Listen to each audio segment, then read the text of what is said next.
Welcome to the Brain Blast Podcast. Your hosts, Wayne Jackals and Kyle Francois.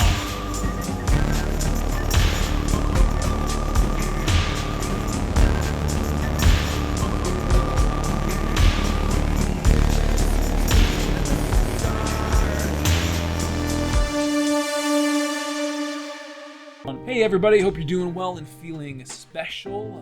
Wayne Jackals here from Something Special Cinema with my co-host Kyle Francois. Hey, how's everyone doing today? I'm sure they're doing well. I'm sure everyone's doing well. What could possibly be not going well on a beautiful Wednesday afternoon?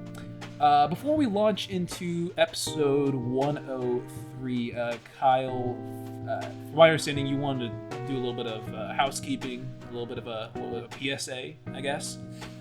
Yeah, so I just wanted to add some structure to what's been going on around here. We have many, as you all already know, we have many different projects that we're working on, different business ventures and ideas that we've been coming up with. And I wanted to formally announce that my videos will be coming out every Thursday, just so everyone's on the same page, because we've been so crunched with our current schedule. Yep. That's good. I honestly, like, to hear you say that brings me warmth, because now I see a little bit more of your heart and where it's at, you know. So that's good. I think we can.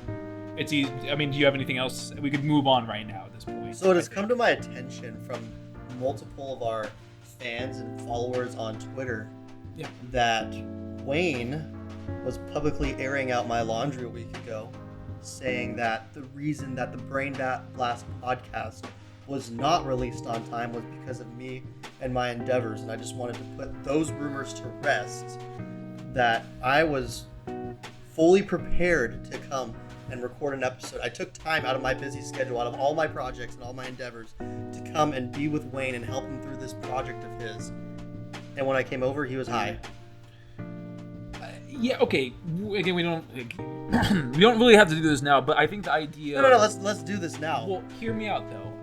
As I kind of, I've mentioned this before. We've kind of workshopped this idea of, like, when a friend's in a dire strait, do you allow them to exist in that place, or do you bring them out of it?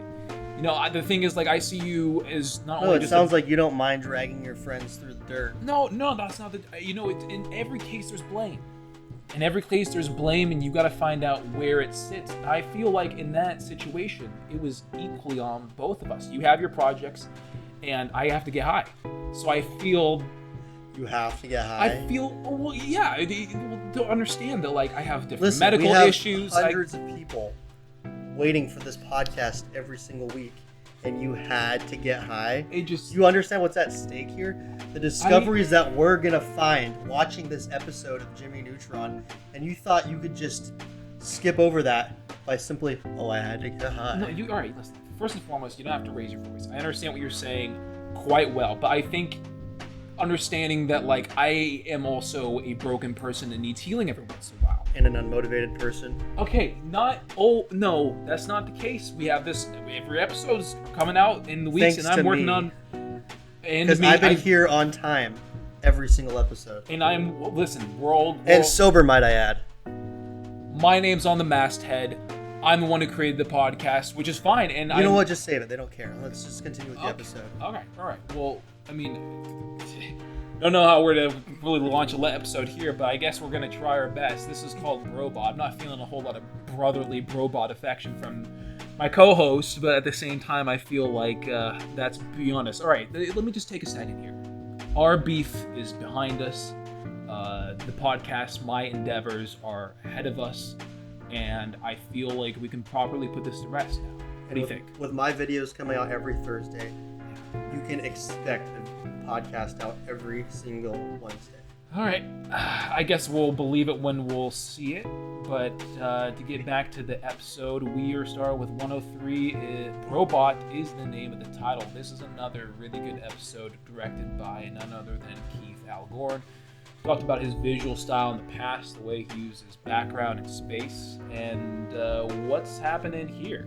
First, the Llama Channel. We're opening up with Carl watching the Llama Channel, and I mean it's funny. He's watching this program called "When Good Llamas Go Bad," and I initially thought it was a smut film. I thought it was going to be some llama on llama action, which hey, I understand. There's a niche, scratch an itch. Good Llamas Going Bad sounds like someone I know.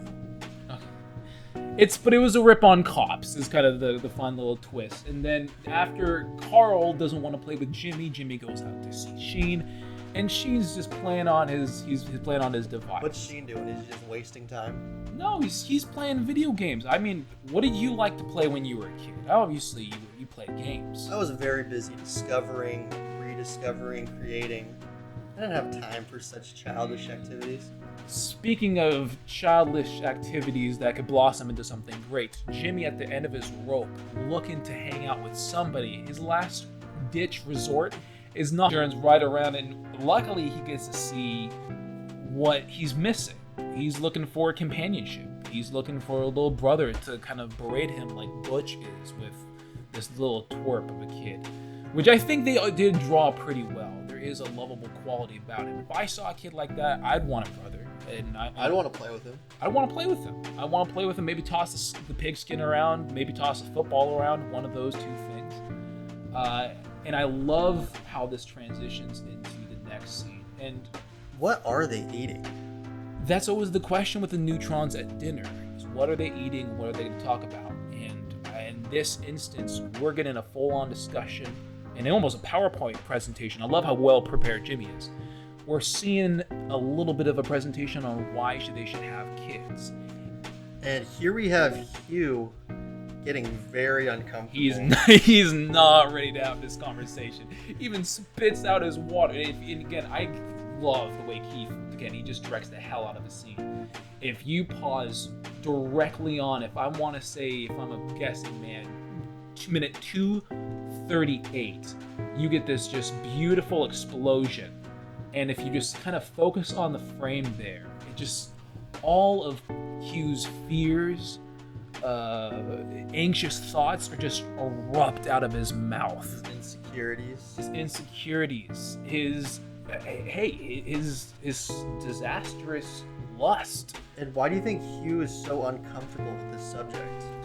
I don't know, and especially in the shot, as you look at Mrs. Neutron, she looks, if I have to place it, a little bit angry.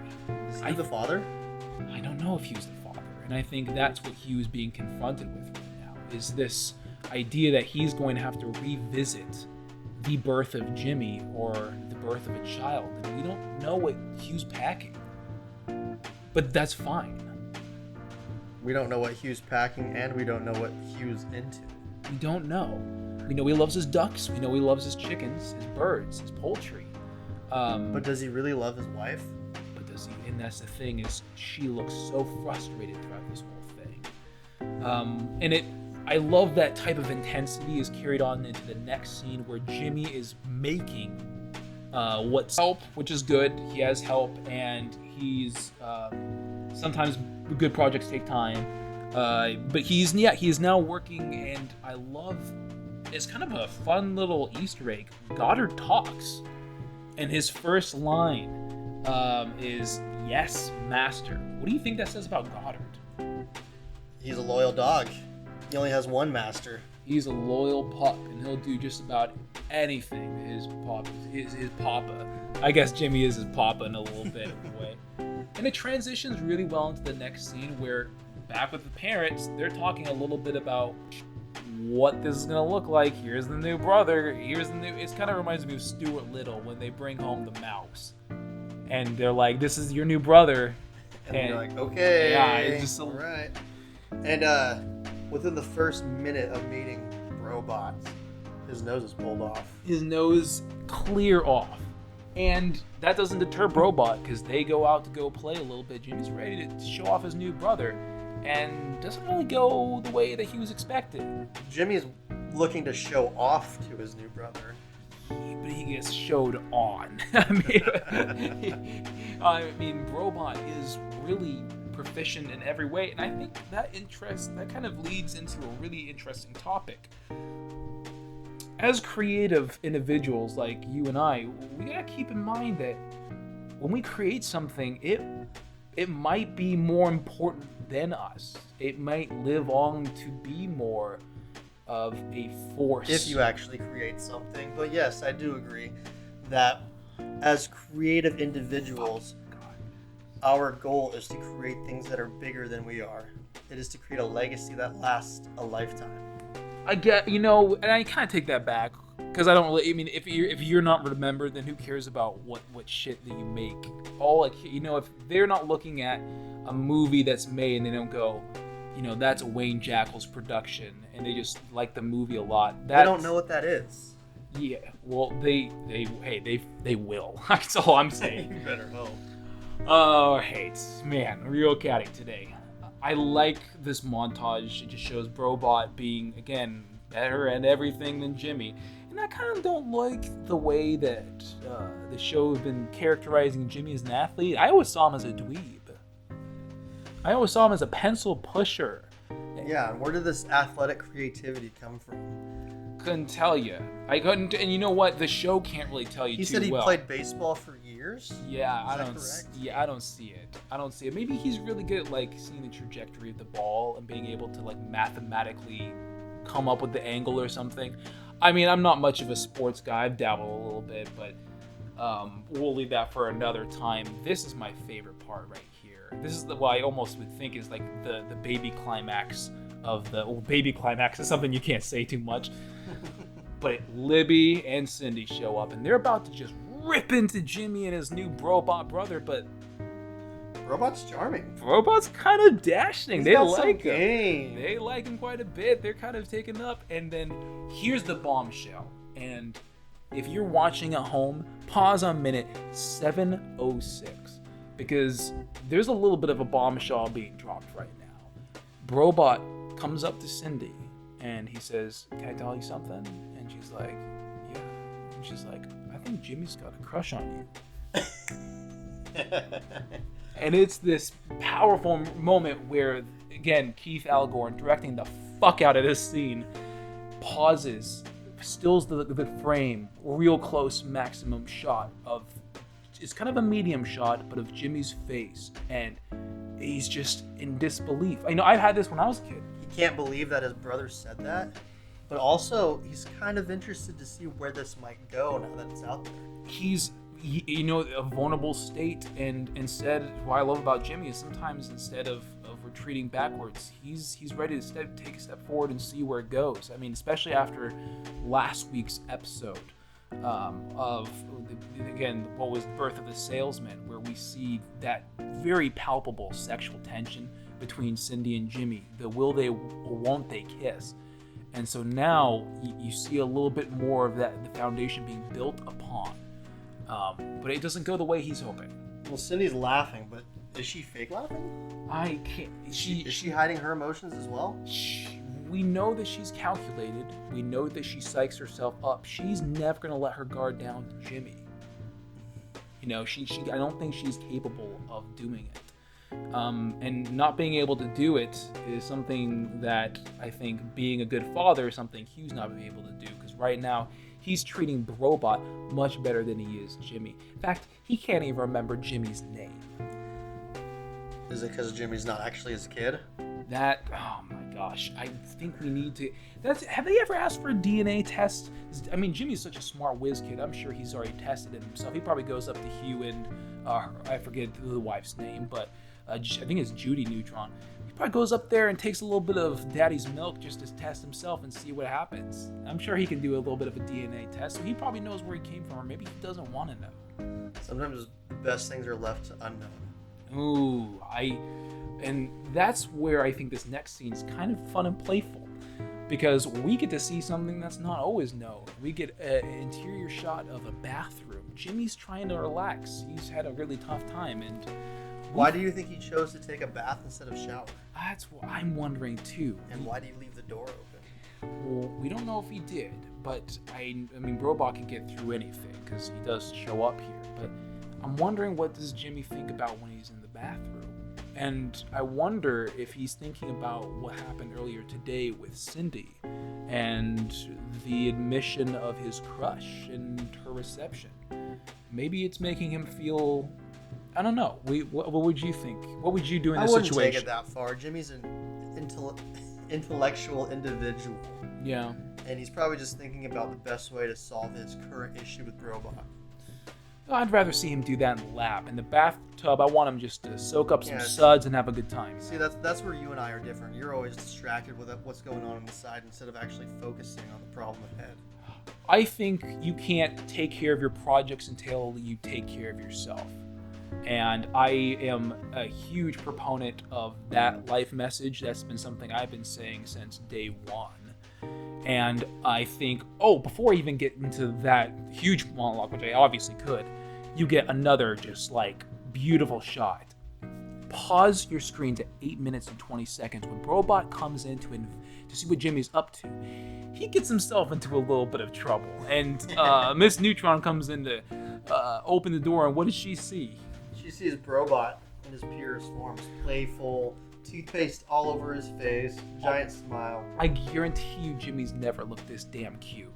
Never looked this damn cute. And again, like, I love Keith gets a nice mid shot on Brobot to kind of accentuate his playfulness, his innocence, and his naivety. He doesn't realize what he's getting himself into. He doesn't realize how damn charming he is. It's almost as if Brobot is more human than Jimmy.